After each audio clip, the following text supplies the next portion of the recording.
रही है, बता रही है, और मोदी मीडिया की तरह वर्ल्ड मीडिया भी अमेरिका का पिट्ठू बनकर हमास को आतंकी संगठन बताकर उसके तमाम प्रकरणों को आतंकी घटना के बराबर कह रहा है, बता रहा है, व्याख्या कर रहा है। लेकिन इसी के बीच जिस तरह से मजलूम फिलिस्तीनियों के ऊपर एयर स्ट्राइक की जा रही है, बार बार उनके घरों पर बम गिराए जा रहे हैं, इसी के बीच हमास ने भी कमर कस ली है इजराइल को उसकी असली औकात दिखाने की। दोस्तों, अभी की बड़ी खबर आ रही है कि 50 इजरायली सैनिकों को हमास ने मार गिराया है। उसके लड़ाकू जहाज जो आसमान से फिलिस्तीनियों के घर पर बमबारी कर रहे थे, एयर स्ट्राइक कर रहे थे, उस लड़ाकू विमान को हमास ने मार गिराया है। आपको बता दें कि जिस तरह से इजराइल ने फिलिस्तीनियों को अल्टीमेटम दिया था कि 24 घंटे के अंदर गाजा पट्टी, जो ऑक्यूपाइड गाजा पट्टी है, उसे खाली कर दें, जिसकी आबादी अगर फिलिस्तीनियों की बात करें तो वहां पर 10 लाख है और वहां लगातार लाशों का अंबार बना हुआ है। दोस्तों, आपको ये भी जान लेना चाहिए, पानी काट दिया गया, बिजली काट दी गई है, अस्पतालों की सर्विसेज भी बंद करने की बात की जा रही है और उसी के साथ साथ खाने के भी लाले पड़ने वाले हैं। इजराइल इतना मासूम है कि फिलिस्तीनियों को तिल तिल मारने पर तुला हुआ है और हमास ने भी जब इंतहा हो गई है तो वो इजराइल से लड़ रहा है और इजराइल ने इस बार पूरी दुनिया के सामने इस बात को कबूल किया है कि हाँ, हमास ने हम पर हमला किया और हम उसके हमले को न समझ पाए, न बूझ पाए और हमारा बहुत ज्यादा नुकसान हो गया। ये मजलूम इजराइल इस बात का खुंदक निकालने के लिए मजलूम फिलिस्तीनियों पर हमला कर रहा है। उन जो एक एक दिन के जन्मे हुए बच्चे हैं उनके साथ बर्बरता कर रहा है। जो पेट में बच्चे हैं उसके लाशों को देखने की हिम्मत नहीं है दोस्तों। लेकिन इजरायली सैनिक और इजराइल इतनी बर्बरता कर रहे हैं कि इसके बारे में क्या ही बात की जाए। लेकिन आपको इस बात पर गौर करना चाहिए कि हमास लगातार अपने अकेले दम के मोर्चे से इजराइल से लड़ रहा है।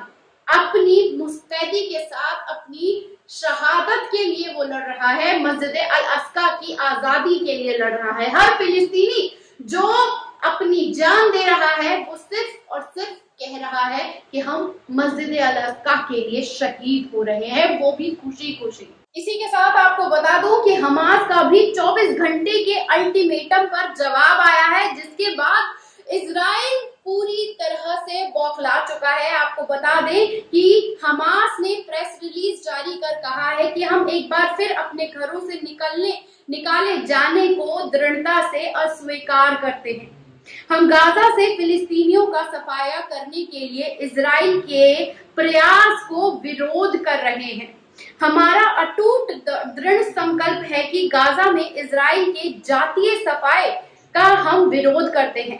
एक दूसरे नकाबा को सामने से रोकने के लिए हमने प्रण लिया है और उसी के साथ फिलिस्तीनियों के मूल निवासियों को उनकी भूमि से जबरन हटाने के असाधारण क्रूर कोशिश का हम विरोध करते हैं। और इसी के साथ साथ हमास का कहना है कि इजराइल ने फिलिस्तीनियों के खिलाफ जेनोसाइड करने की जो कोशिश की है, हम उसके खिलाफ अपनी आवाज को लगातार बुलंद करते रहेंगे।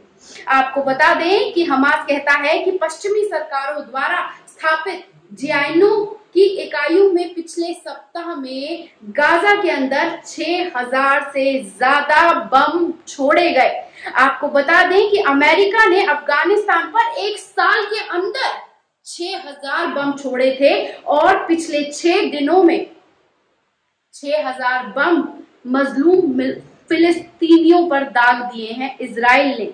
ये कौन सी मासूमियत है, ये पूरी दुनिया देख रही है। आपको बता दें कि आगे हमास कहता है कि जीआईएनओ इकाई इजराइल द्वारा की गई भीषण बमबारी के परिणाम स्वरूप 500 फिलिस्तीनी बच्चे शहीद हो चुके हैं। इजराइल के बम विस्फोटकों में मस्जिद, चर्च, शैक्षणिक संस्थान, आवास, चिकित्सा सुविधा को निशाना बनाया गया है।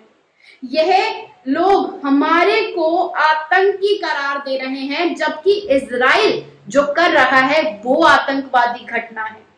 आज हमने अरब और मुस्लिम जगत के लाखों लोगों के लामबंद होते देखा है, जो गाजा के तहत साहसी फिलिस्तीनियों का समर्थन करने के लिए आए हैं। हम उनकी एकजुटता के लिए हार्दिक बधाई के हकदार हैं। वो सब जो आज के वक्त में आगे आए हैं, उनकी सीमाओं पर मार्च निकालने के लिए ऐतिहासिक मोड़ है, जिसे हम स्वतंत्रता और अरब और मुसलमानों की गरिमा की बहाली का इसके साथ ही वादा करते हैं। उसने कहा कि पश्चिमी देशों में रहने वालों को भी अपनी एक भूमिका निभानी चाहिए। हम अपनी सरकारों पर नेतन्याहू और उनकी फांसीवादी सरकारों को समर्थन छोड़ने के लिए दबाव डालना जरूरी है। इसी के साथ मीडिया के झूठ को सुधारने के लिए हमारे लोगों को पूरी तरीके से बर्बर जो घेराबंदी की जा रही है उसे भी हटाया जाना चाहिए। हाँ, इजरायली जो कर रहे हैं वो अमानवीय है, वो अभूतपूर्व है, वो बर्बरता है और उन सभी कानूनों और संघियों का उल्लंघन है, जिसके बारे में तथाकथित स्वतंत्र और लोकतंत्र देश का दावा करने वाले इसमें विश्वास करते हैं। लेकिन हमारा संकल्प अटूट है। हम स्वतंत्रता और आत्म निर्णय के लिए अपनी वैध लड़ाई को नहीं छोड़ेंगे। हम या हमारी सेना जिएंगे तब तक सीना तान कर जिएंगे और सीना तान कर मर जाएंगे। ये है इजराइल का वो 24 घंटे का जवाब जो हमास ने पूरी सफाई से कह दिया है कि हम जिएंगे तो भी सीना तान के जिएंगे, मरेंगे तो भी सीना तान कर मरेंगे, क्योंकि 6000 बम 6 दिनों में छोड़ देना आतंकवादी घटना है और आतंकवाद करने वाला देश खुद को पूरी तरीके से सिर्फ और सिर्फ मासूम कह रहा है दोस्तों। और तो और 500 जो मासूम बच्चे शहीद हो गए हैं उसके बारे में भी कोई जिक्र नहीं है। मस्जिदों, चर्चों, शिक्षा संस्थानों, अस्पतालों, सबको पूरी तरीके से नेस्तनाबूद कर दिया गया है और अब हमास को आतंकवादी संगठन कहा जा रहा है। जब अति हो जाती है तो हर कोई मरने के लिए खड़ा हो जाता है, क्योंकि गुलामी कभी भी सुखदाई नहीं होती। कैसी लगी ये रिपोर्ट कमेंट बॉक्स में आके अपनी राय देना ना भूलेगा। शुक्रिया।